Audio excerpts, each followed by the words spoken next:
Du jour au lendemain, mais si, au Et jour, je au jour propose au que lendemain, nous le système passions- était arrêté, c'est que dans la tête. Ça n'a rien à voir. Je propose que nous C'est passions la au confiance, la top liquidité. 3. Non, pas seulement. Vous l'attendez tous comme chaque semaine. Est-ce que Sébastien Lalevé va reprendre sa place cette semaine?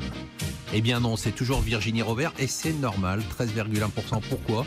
Parce qu'elle investit sur des valeurs américaines. Mais lesquels? Ah ben ça, chaque semaine, on le dit. Ah Les ouais, mais GAFA. vous osez pas le dire. Ah voilà. non, elle a pas que les gars. Elle en a. Ah non, elle a juste Amazon. en a. Elle a que Amazon dans son portefeuille. Par rapport, elle a un portefeuille. Toutes les valeurs prennent entre 20 et 40%. William Higgins, 10%. Sébastien Lalevé, 9,5%. J'amène le portefeuille de Virginie Robert Absolument. la semaine prochaine. Bon, Sébastien, c'est quand même très beau parce que vous êtes sur des petites valeurs qui souffrent quand même depuis le début de l'année. Vous arrivez encore à vous accrocher à ce trio de tête. Bravo. Alors, on va lire ce que vous avez en portefeuille. Ah ouais, c'est sympa ça. Encore, C'est c'est nouveau, bon ça. c'est nouveau. Alors, showroom privé, on garde. Oui, Ubisoft, on garde. oui, Weborama, oui. Trigano, Je l'avais pas sorti. Non. Oui. Bah oui, je le garde. Allez. Solution 30, ça c'est vraiment le carton absolu. Ça fait mieux qu'Amazon depuis 2012. Ah mais ça c'est une boîte qui a fait quoi, ça, 92% C'est du B2B2C. depuis qu'il a rentré en Mais portefeuille. C'est incroyable. Cette depuis- boîte, elle est incroyable. Depuis 2012, Dites c'est mieux deux mots, parce que c'est c'est mieux vraiment- qu'Amazon. Mais c'était une micro-cap Hmm. qui devient maintenant une valeur moyenne. Qui, Quoi. qui est proche du milliard d'euros de capitalisation boursière. Ouais. Elle valait quoi il y a 3 ans? Elle valait Nous, on les a achetés, ça valait moins de 50 millions. 50 millions, 1 milliard. C'est sympa quand Je même. vous dis, moi, j'ai dû lui filer tout mon pognon. Ah non, mais lui, il est très bon. Ah ouais. Soitec, On Pourtant, garde, c'est étonnant pour quelqu'un qui DBV, court autant sur la macroéconomie, on garde. apparemment. Selectis, on garde. Ça n'a rien à voir. Austria, Microcapteur. Microsystème, on vend. Microsystème. On vend. Ah ouais, 30, ok. Lumibird. Ça, c'est l'ex-Cantel. L'ex-Cantel. Ça marche pas mal aussi. Ça. Ouais, ça marche très bien, 44,6%. Et Sword. Et soit on garde. Et qu'est-ce qu'on achète? Alors, on va acheter une valeur qui s'appelle Balio. Donc, on reste dans le monde de demain. C'est des gens qui automatisent les chariots de manutention.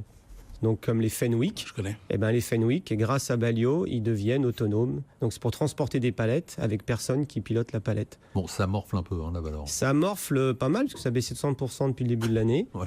Et une des raisons pour laquelle ça morfle, eh ben, c'est ce qu'on vous disait, la manque de confiance qui est en train de s'installer fait que les valeurs moyennes souffrent plus que de raison, parce que c'est des marchés qui sont étroits et qui créent un climat Il y a anxiogène. un très bon management.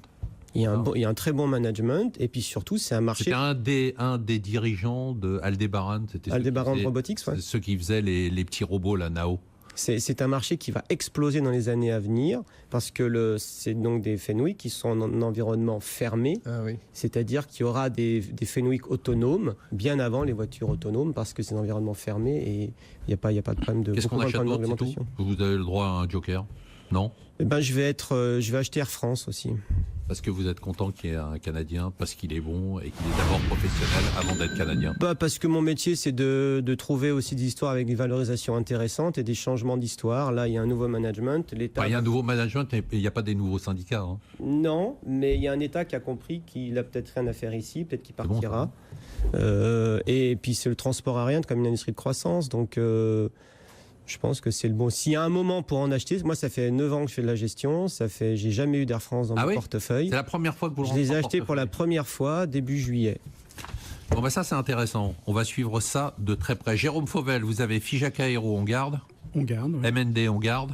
On garde, ça a tellement baissé qu'il faut garder. Oui. Groupe LDLC, Je garde, oui. SES Imagotag, Je garde également. Groupe Gorgé, Oui, Kerlink, oui, Katana, je garde. Media One. Je garde. Et votre meilleure ligne, c'est Air France d'ailleurs. Oui. 27,6%, c'est votre meilleure performance sur votre portefeuille. Qu'est-ce qu'on achète, Jérôme? Alors, je vais acheter Valourec. Donc, compte tenu du fait que le pétrole est en assez forte hausse. Également, le fait que la société soit très présente aux États-Unis. Et comme vous savez, le premier producteur mondial maintenant, ce sont les États-Unis, puisqu'il y a pratiquement 17 millions de barils jour si on intègre le pétrole plus le gaz de schiste. En fait, en date d'aujourd'hui, il doit y avoir à peu près 1100 rigs, c'est-à-dire 1100 appareils de forage en activité aux États-Unis, en hausse de, 13-14% depuis le début de l'année. La société, donc, il faut se se souvenir, dans le passé, ça valait 80 €. Ça en vaut actuellement 5. On a été à 3 et des poussières. Et en fait, elle a effectivement connu quelques désagréments, mais la société... J'aime bien l'euphémisme. Quelques désagréments, elle a juste perdu 85%. Et donc, en fait, une légère secousse. La société se redresse assez notablement, a fait une augmentation de capital d'1 milliard dernièrement, et en fait devrait sortir un EBITDA de l'ordre de 150, 160 millions d'euros. Le résultat opérationnel, c'est ça? C'est ça, voilà. Et sur on devrait sortir 160 millions d'euros, sachant qu'elle a dû sortir une vingtaine de millions sur le S1, donc 140 sur le S2.